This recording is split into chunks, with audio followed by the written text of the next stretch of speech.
सभी दोस्तों को मेरा नमस्कार। मैं सचिन मौर्य। जैसा कि यार काफ़ी ज़्यादा लोगों के मन में शंकाएँ चल रही हैं, मैं आज शंका का समाधान कर रहा हूँ जो कॉमन कैंडिडेट वाला है। मैं आपको उसके बारे में पूरी डिटेल में बता रहा हूँ कि वो ऑर्डर क्या है, किस वजह से क्या हुआ, ये सारी जानकारी। आपकी स्क्रीन पे एक स्क्रीनशॉट आने जा रही है, जो ऑर्डर की है, जिसमें लिखा हुआ है कि निर्धारित समय पर 6 प्रत्यावेदन प्राप्त हुए। निर्धारित समय का मतलब आप समझते हैं ना कि जो भर्ती समय रहते हैं, यानी कि जैसे भर्ती निकली और एग्ज़ाम हुआ, एग्ज़ाम होने के तुरंत बाद ऐसा प्रत्यावेदन उनको प्राप्त हुआ उस संबंध में कि ये सीटें जो बच्चे यूपी एएसआई और यूपी एसआई में सेलेक्टेड हैं। तो उन चीज़ों को कॉमन देखते हुए बोर्ड ने डिसाइड किया उन बच्चों को बाहर निकाल के नए 124 बच्चे लिए।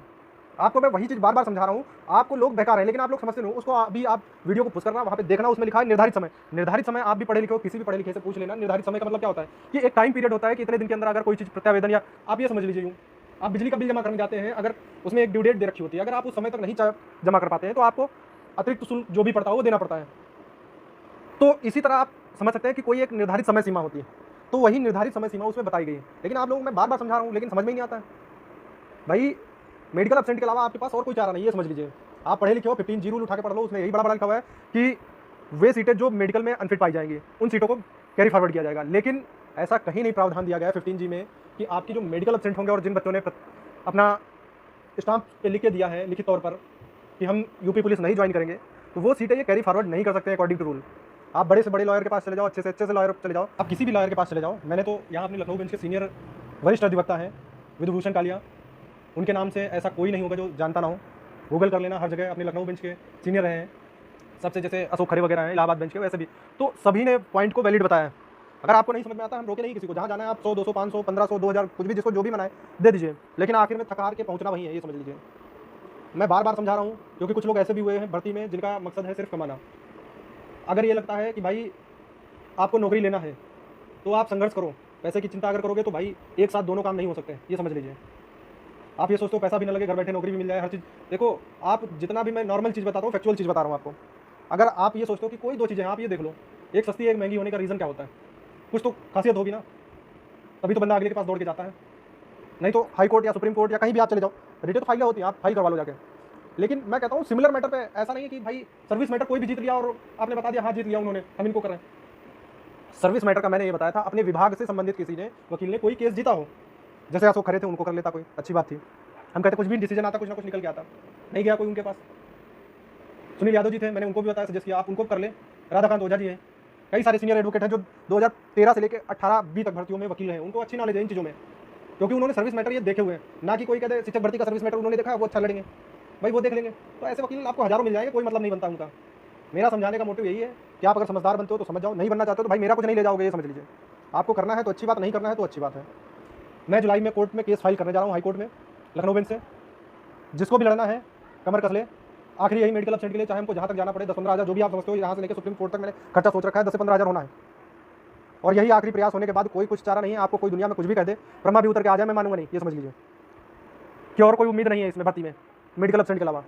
अगर आप पढ़े लिखे हो, उठा के नियमावली पढ़ना। मैंने बार-बार बोल रखा है कि नियमावली में सिर्फ और सिर्फ मेडिकल अनफिट सीटों के बारे में लिखा है, ना कि मेडिकल एब्सेंट के लिए कुछ नहीं दे रखा है।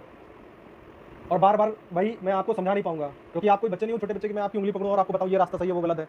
भाई आपको समझदार हो, आधी उम्र बीत गई है, 30 साल हो चुके हो सब लोग, और किसी भर्ती में जाने योग्य नहीं हो। पहली चीज़ तो ये है, पुलिस भर्तियाँ जो भी आने वाली हैं पुलिस भर्तियों विभाग से, उन किसी भी भर्तियों में आप योग्य नहीं हो, क्योंकि आपकी उम्र नहीं है, सबसे सीधी बात है। और जो बच्चे अपने हैं वो तैयारी कर रहे हैं, हम तो सीधा वही बता रहे हैं।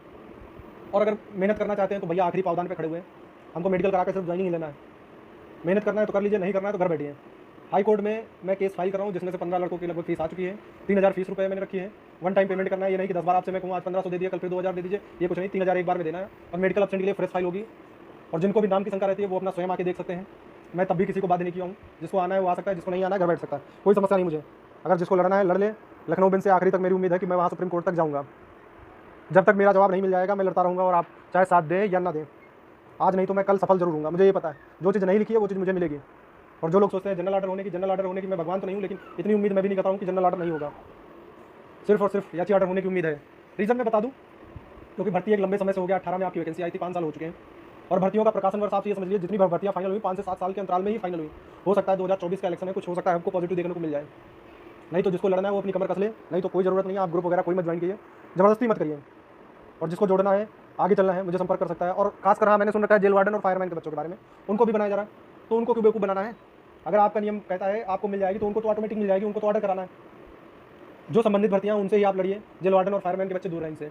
कोई मतलब नहीं बनता है अभी, नियमावली सेम है लेकिन कोई मतलब अभी नहीं बनता है आपका। मैंने पहले भी वीडियो में, कई सारी वीडियो में बोल रखा है जेल वार्डन और फायरमैन के लिए कि जब तक यूपी पुलिस कांस्टेबल का कोई निर्णय नहीं आता है तब तक आप लोग शांत बैठिए, लेकिन कोई मतलब नहीं आप लोग यार, फिर भी मैं क्या बताऊँ।